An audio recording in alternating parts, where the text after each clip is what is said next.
Good morning. நீங்கள் நன்றாக இருப்பதற்கு உங்களை வாழ்த்துகிறேன். நீங்கள் சுவாசிக்கிற காற்றைப் போல கடவுள் உங்களுக்கு நெருக்கமாக இருக்கிறார். நீங்கள் செய்ய வேண்டியதெல்லாம் இதுதான். தேவனை உதவிக்கு அலையுங்கள்,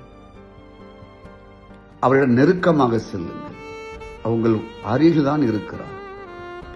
என்னுடைய ஆவியானவர் என்னை உண்டாக்கினார், சர்வ வலுடைய சுவாசம் எனக்கு உயிர் கொடுத்தது. யோபு 33:4 சொல்லுகிறது.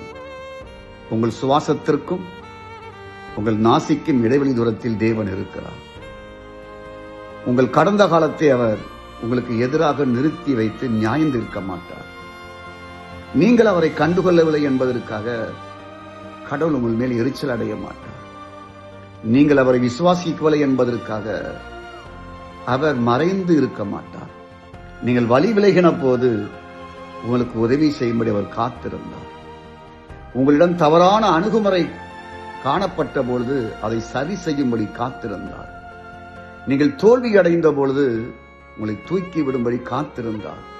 நீங்கள் தவறான பழக்கத்தில் சிக்கியிருந்த பொழுது அதிலிருந்து விடுவிக்கும்படி அவர் காத்திருந்தார்.